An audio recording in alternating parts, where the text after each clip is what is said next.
এদিক দিয়ে দেখবেন। ধন্যবাদ।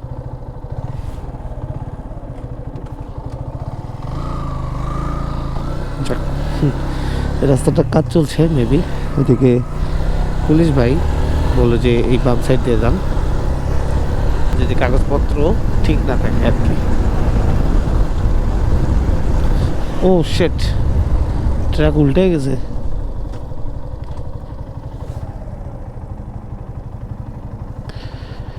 ও শেট, ট্রাকটা উল্টে গেছে।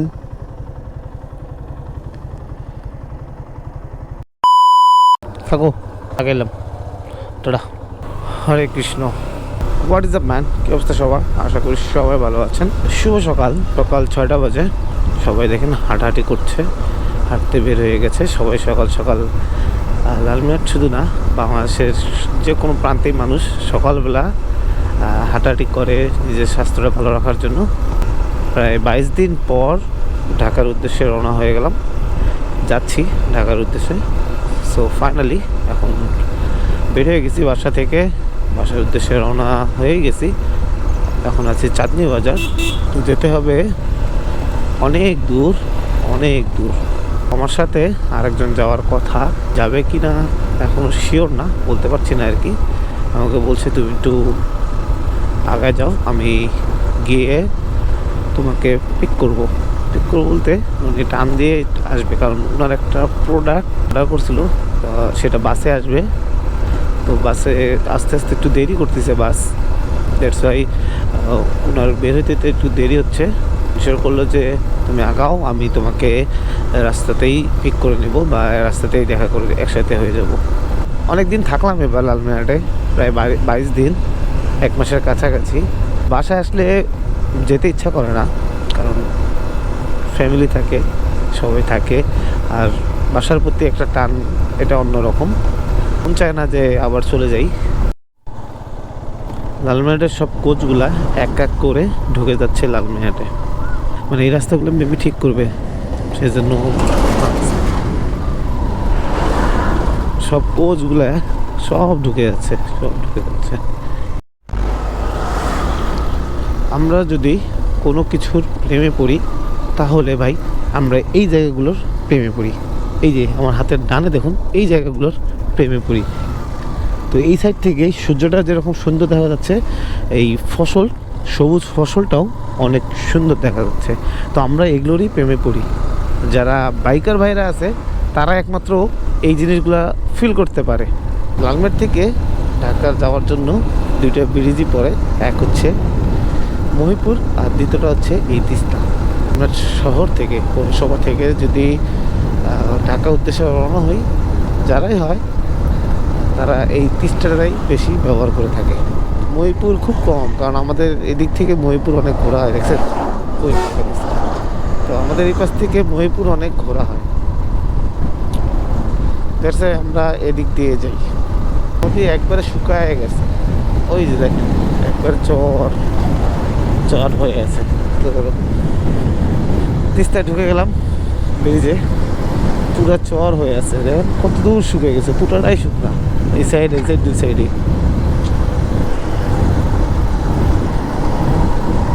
কত শুকনা। এসে আড্ডা দেওয়া আগে অনেক অনেক হইতো আগে, কিন্তু এখন আর ওইভাবে আসা হয় না।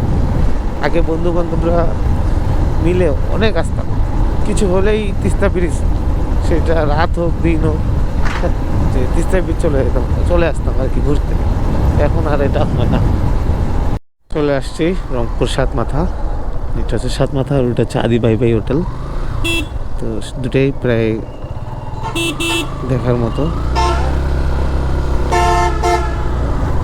তো ফাইনালি আদি ভাই ভাই সরি রংপুরে ঢুকে গেছি ফাইনালি।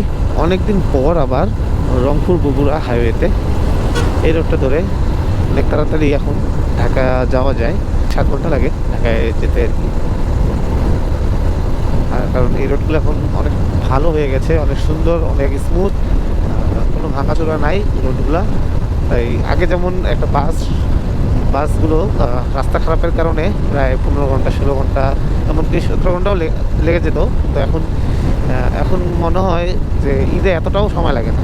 তাই তো আমাদের এটা উত্তরবঙ্গের জন্য মানে উত্তরবঙ্গের জন্য একটা অন্যরকম মানে উত্তরবঙ্গের জন্য অনেকটা ভালো হয়েছে, অনেক দ্রুত ঢাকা যেতে পারি বা আবার দ্রুত উত্তরবঙ্গের জেলাগুলোতে আসতে পারি। অনেকদিন পর যেহেতু আবার লং জার্নি করছি সেহেতু হেলমেটটা অনেকক্ষণ ধরে পরে আছি, ঘাড়ে একটা ব্যথা, ব্যাক পেন হচ্ছে আর কি ঘাড়ে। তো হয়তো কিছুক্ষণ পর আবার ঠিক হয়ে যাবে, অ্যাডজাস্ট হয়ে যাবে। এখানে একটু হালকা নাস্তার জন্য একটু ব্রেক দিই, একটু হালকা নাস্তা করে বেরোই, তাহলে রাস্তায় আর সমস্যা হবে না। খাওয়া দাওয়ার পর্ব মোটামুটি শেষ। এবার খাওয়া দাওয়ার পর্বটা মোটামুটি সকালে শেষ করে ফেললাম। রিজনটা হচ্ছে সকালে খিদা লেগে গেছে, ওই শেষ করে ফেললাম সকাল খাওয়া দাওয়ার পর্বটা। এখন নন স্টপ বাইক রাইড করে চলে যাব। ব্রেক দেওয়ার প্রয়োজন, হ্যাঁ ব্রেক দিব, সেটা লিমিটেড অনুযায়ী। তো তাড়াতাড়ি ঢাকায় ঢুকতে পারবো, তত তাড়াতাড়ি আরামদায়কভাবে বাইক রাইড করে ঢুকতে পারবো। আর যত ডিলে করব তত কষ্ট করে ঢাকায় ঢুকতে পারবো। অনেকদিন পর এই রোডটাতে আসছি আর দেখছি যে প্রায় সব কাজই ওকে, মানে রাস্তা এখন পর্যন্ত কোনো ভাঙ্গা রাস্তা বা কমপ্লিট হয়নি এরকম কোনো কিছু দেখিনি। যেমনটা আগে দেখছিলাম যে অনেক জায়গায় ফ্লাইওভার কমপ্লিট হয় নাই, এখন পর্যন্ত এখনটা চোখে পড়েনি। আশা করা যাচ্ছে যে এখন মেবি সব মানে কমপ্লিট হয়ে গেছে আর কি। এদিক দিয়ে দেখবেন, ধন্যবাদ।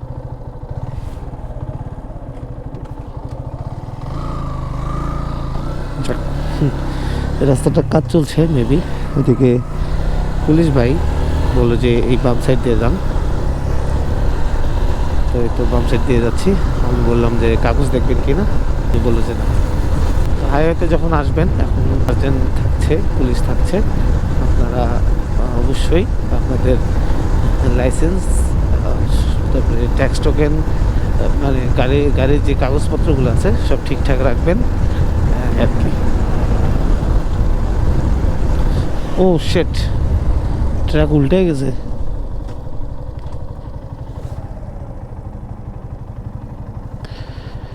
ও শেট, ট্রাকটা উল্টে গেছে। ও আচ্ছা, এটা রাস্তার কোনো কাজ হচ্ছে না, এটা আসলে ট্রাক পড়ে গেছে। ট্রাকটা তোলার চেষ্টা করতেছে আর কি।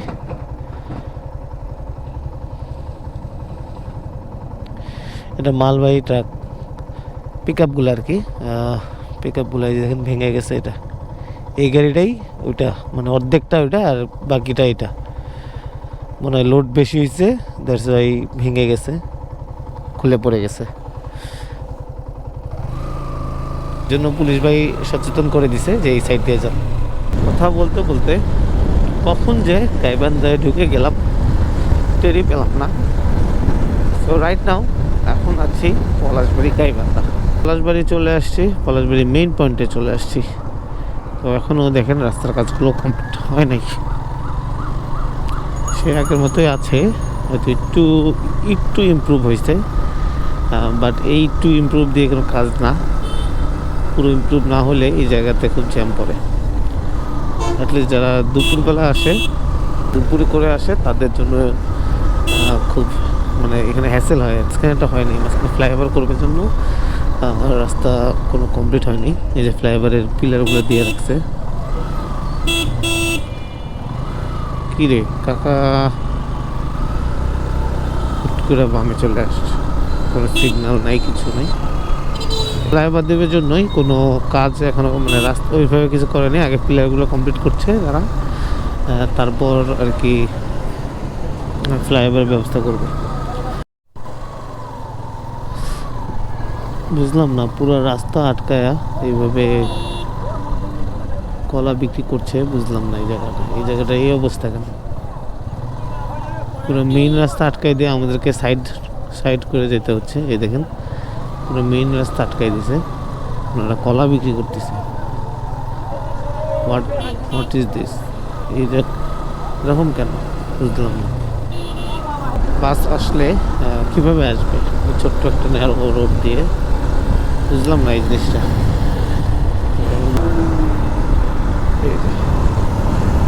পুরাই 100 একটা রাইড হচ্ছে 100 টাকা, পুরা 100 টাকা হেলমেট ছাড়া পুরো 100 রাইড দিচ্ছে।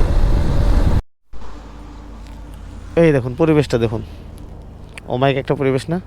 আসলেই সূর্য, সবুজ গাছ, আর এই যে রোড, সুন্দর রোড। পলাশবাড়ির মতো গোবিন্দগঞ্জেরও সেম পজিশন। ওই যে মাঝখান দিয়ে ফাঁকা রাখছে, কারণ ওখানে ফ্লাইওভার হবে।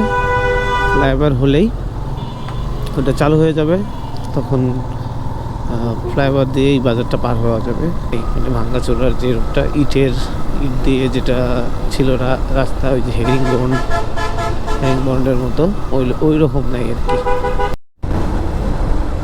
ও না, এদিকে যে সিরাজগঞ্জের এদিকে কিছু ফ্লাইওভার মনে হয় বাকি আছে, যে এখন কাজ চলতেছে, এখনো চলতেছে। এই যে হয়তো 2-3টা বাকি আছে, মানে একবারে কর্তার মোড় কুমুল কি যেন ওই পর্যন্ত আর কি, যে কটা ফ্লাইওভার আছে এগুলো মনে বাকি আছে। তবে হয়ে যাবে হয়তো, আর বেশি দিন লাগবে না, যেহেতু বাকি ওই পাশেরগুলা বগুড়ার অপোজিটে যেগুলো আছে সবগুলোই হয়ে গেছে, তো এটাও হয়ে যাবে।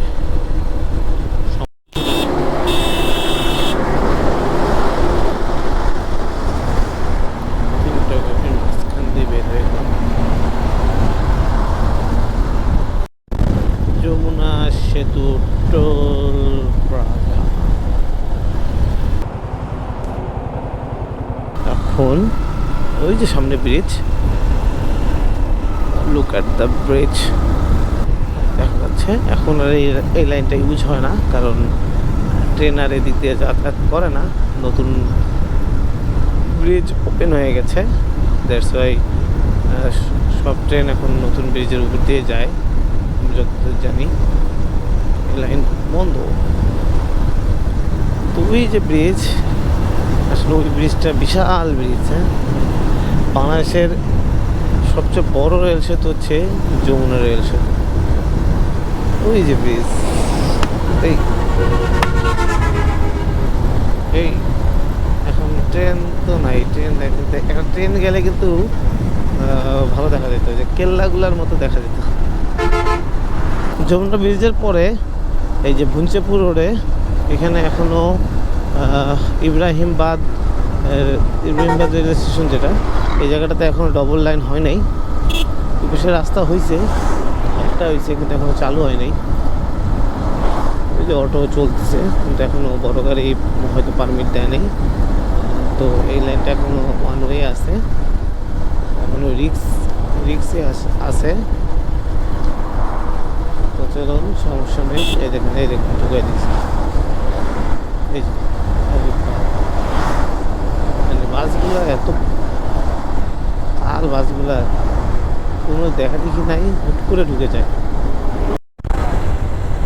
পুরো ভাই পুরো তুলা পড়তেছে গাড়ি থেকে, উইরা পড়তেছে বস্তা থেকে। এই তুলা, এই যে সূর্য আছে না, সূর্যকন্যা বলা হয় এই তুলাকে। চন্দ্রা ঢুকে গেলাম, চন্দ্রা, কালিয়াকৈর, গাজীপুর, তো ঢাকায় ঢুকে গেলাম, ওয়ান কাইন্ড অফ ঢাকা। ও ভাবতেছি যে সাভার দিয়ে যাই, গাজীপুর দিয়ে না যাই, সাভার দিয়ে পাত্রীপুর চলে যাই। মিরপুর সাভার দিয়ে গেলে একটু ভালো হয়। আর ওদিক দিয়ে গেলে আবার এয়ারপোর্ট দিয়ে ঢুকে ভিতর দিয়ে যাওয়া যাবে, কিন্তু একটু ঘোরাঘুরি হবে, কষ্ট হবে আর কি। আর গাজীপুরে জ্যামও হয় প্রচুর, তার থেকে বলো সাভার হয়ে চলে যাই। আই হোপ বেটার হবে এটা। এনিওয়ে, সামনে দেখি কী অবস্থা, কারণ এই রাস্তা তো কাজ চলতেছিল, শেষ হয়েছে কিনা জানি না। যদি শেষ হয় তাহলে ফাঁকায় দৌড়ানো যাবে, মানে ফাঁকায় যাওয়া যাবে। আর যদি শেষ না হয় তাহলে এখানেও জ্যাম পড়ে। ওই যে গাবতলী 38 কিলোমিটার। আপনারা যারা সাভার দিয়ে চন্দ্রা হয়ে উত্তরবঙ্গে যাবেন, দেখুন মোটামুটি জ্যাম নাই এখানে, যতটুকু থাকা লাগে আর কি অতটুকু আছে। ঢাকা ইপিজেড সেরকমটা নাই, আপনারা চাইলে সাভার দিয়ে যেতে পারেন। থেকে আগের থেকে অনেক কমে গেছে জ্যাম। আর ফ্লাইওভারের কাজ চলতেছে, ফ্লাইওভার হয়ে গেলে তো ভাই আর কথাই থাকবে না, পুরাই মাখন। সাভার ঢুকে গেছি, ওই যে সেখানে shopping complex Savar cantonment road. তো সাভারে চলে আসছি, আর জ্যাম সমস্যা নাই, একটু শুধু জ্যাম থাকবেই, যেহেতু এটা মেইন পয়েন্ট সাভারের। রাস্তার অপোজিটে স্মৃতিসৌধ,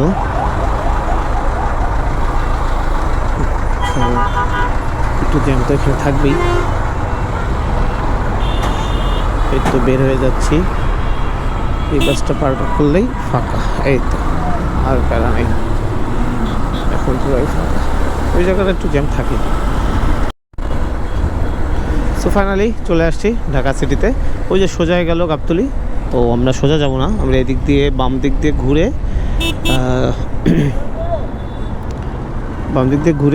তুরাগ নদীর পাশ দিয়ে মিরপুর ঢুকে যাব, কারণ অত ঘুরবো না। ওদিকে সামনে গাবতলীতে জ্যাম থাকবে, ওদিকে ঢুকবো না, এদিক দিয়ে ঢুকে মিরপুরে চলে যাব। উফ, অবস্থা খারাপ। ছেলে রং রোডে ঢুকছে, যেভাবে গেল লেগুনাটা, এত সুন্দর রোড করে দেওয়ার পরও বাঙালি মানুষরা আসলে বোঝে না। একটু ইউটার্ন নিয়ে ধীরে সুস্থে গেলে, আমি যদি এখন উল্টা পাশে যাই, আমার দেখে থেকে আরেকজন উল্টা পাশে যাবে। আমি যদি সঠিক পাশে যাই, আমার দেখে থেকে আরেকজন সঠিক পাশে যাবে। ফালতু থাকার। তো আমার হাতের বামে দেখুন আপনারা তুরাগ নদী, এই যে তুরাগ নদী, নৌকা আছে, সাইড দিয়ে ব্রিজ আছে আড্ডা দেওয়ার মতো। এটা হচ্ছে তুরাগ নদী। অস্থির, নৌকাগুলোকে তো অস্থির লাগতেছে, কিন্তু পানিগুলোকে বুড়িগঙ্গার মতো লাগতেছে, পুরো কালা। তবে আপনি বিকালবেলা এখানে আসলে নৌকা করে ঘুরতে পারবেন, এই পাশ থেকে ওই পাশে যেতে পারবেন। তো চলে আসলাম মিরপুরে, সেই আবারও ব্যস্ত শহরে, ব্যস্ততম রোডে, মানে রোডগুলোতে আবারও হয়ে যাব ব্যস্ত কালকে থেকে। জানি না আজকেও আবার বের হতে পারি রাইড শেয়ারে, এখনও শিওর বলতে পারছি না। তো বের হয়েছিলাম 6টায়, এখন প্রায় 1:30 বাজে, 6.5 ঘন্টা।